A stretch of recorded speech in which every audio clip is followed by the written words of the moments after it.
होने के सपने के साथ पढ़ाई करना स्टार्ट कर दें। देखो यार, आज मैं थोड़ा सा तुम्हें मोटिवेट करना चाहता हूँ। उसका रीजन क्या है? 1-1.5 महीने 2 महीने पेपर मतलब बैच चलते हुए हो गए। अब बच्चा पढ़ता है पढ़ता है पढ़ता है, पढ़ते पढ़ते क्या होता है, उसके दिमाग में बहुत सारे थॉट आते हैं। क्यों? अभी उसने पहला टेस्ट दिया होगा, फिर दूसरा टेस्ट देता है, ठीक है, फिर वो देखता है कि यार मेरे अभी नंबर इंप्रूव नहीं हो रहे हैं या मेरे नंबर कम आ रहे हैं, तो क्या मेरा होगा भी? तो उसके अंदर निगेटिव फीलिंग आना स्टार्ट हो जाती है। निगेटिव फीलिंग आना स्टार्ट हो जाती है कि यार पता नहीं होगा कि नहीं होगा। तो वो उतनी क्षमता के साथ प्रिपरेशन कर नहीं पाता है। क्यों?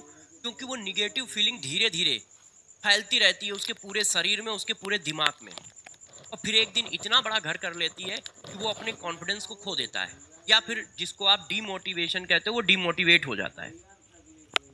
डीमोटिवेट हो जाता है। तो मैं बस इसी बात को बताना चाहता हूं कि नंबर कम आना कोई गलत बात नहीं है। आप बस इस बात पे फोकस करो कि नंबर बढ़ाए कैसे जाएं। हम में क्या कमियां रहीं जिसकी वजह से नंबर कम आए, कौन से क्वेश्चन गलत हुए, उनमें कौन से कॉन्सेप्ट लग रहे थे, उनको फिर से रिवाइज करो।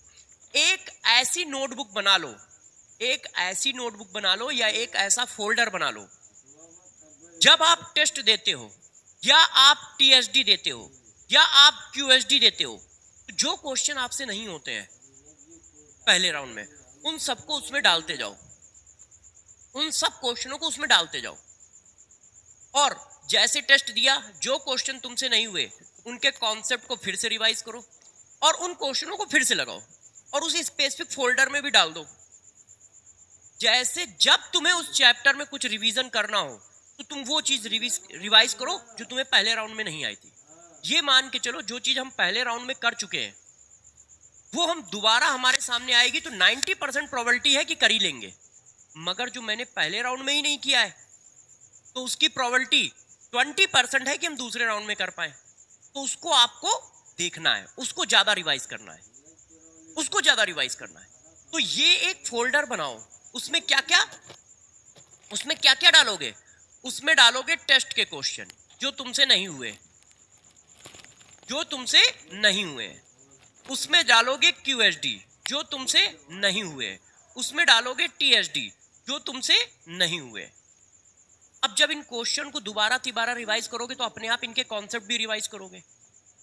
कॉन्सेप्ट तो हमेशा रिवाइज करने, तो उससे क्या होगा, जो तुमसे हो गया है वो बार बार रिवाइज नहीं होगा। नहीं तो पता चला जो चीज हमें आती है हम बार बार उसी को रिवाइज कर रहे हैं, और जिसमें हम फंसे हैं उसको तुम रिवाइज ही नहीं कर रहे, उसको तो हम रिवाइज ही नहीं कर रहे, है ना।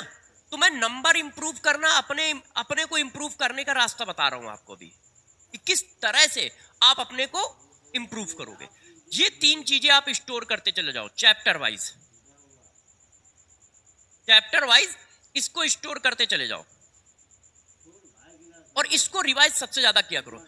जब भी कभी भी जिस चैप्टर को तुमने रिवाइज किया, जैसे मैंने मान लो सपोज करो मोल कॉन्सेप्ट की थ्योरी पढ़ी पूरी अच्छे से, सीएसडी एसडी सब रिवाइज कर लिए, तो जब क्वेश्चन लगाने की बारी आए तो तुम ये वाले क्वेश्चन लगाओ, क्योंकि ये वो क्वेश्चन है जो तुमसे नहीं हुए हैं। इसका मतलब इन क्वेश्चन में जो कॉन्सेप्ट लग रहा है वो तुम्हारे दिमाग में अभी अच्छे से स्टोर नहीं है या उनमें तुम कंफ्यूजन हो, तो ये तुम्हारे धीरे धीरे सही होते चले जाएंगे। ठीक है, पर टाइम नहीं मिलता, ये जो करते हैं टाइम नहीं मिलता। जैसे आयुष कह रहा है कि सर टाइम नहीं मिलता, देखो कुछ बीमारी लाइलाज होती है, उनका सलूशन सिर्फ उसी के पास होता है जो उस बीमारी से ग्रसित है। ये जो टाइम नहीं मिलता वाली की बात है ना, ये बहुत फर्जी बात है, ये बहुत फर्जी बात है कि टाइम नहीं मिलता। देखो जो सेलेक्ट हो रहा है उसके लिए भी यही 24 घंटे हैं, और जो नहीं सेलेक्ट हो रहा है उसके लिए भी वही 24 घंटे हैं। जिसकी पहली रैंक आएगी उसके लिए भी यही 24 घंटे हैं, और जिसकी रैंक आएगी ही नहीं उसके लिए भी यही 24 घंटे हैं। तो टाइम नहीं मिलता है तो अपने को निकालो टाइम, ठीक है ना। जो फर्जी काम है, जो आपके छोटे मोटे ऐसे काम है जो अभी ना करो तो काम चल जाएगा, उनको ना करो, है ना। अपनी सुंदरता पे फोकस मत करो कि हमारा वो ये वाला बाल टेढ़ा क्यों भाग रहा है,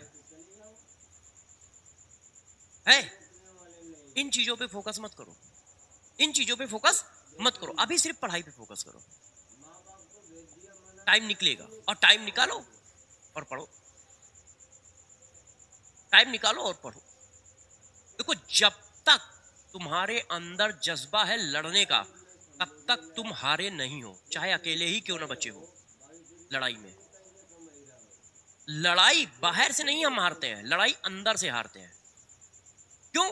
हम सपोज करो आज हार गए तो कल जीतने का मौका है, मगर यदि हम अंदर से हार गए, अपने से हार गए, अपना कॉन्फिडेंस खो दिया, तो जीतने का मौका कभी पूरी जिंदगी में नहीं आएगा। तो लड़ाई कभी अंदर से मत हारना। अपने ऊपर डाउट ना करो कि नहीं यार हमसे नहीं होगा, हम इस लायक नहीं है।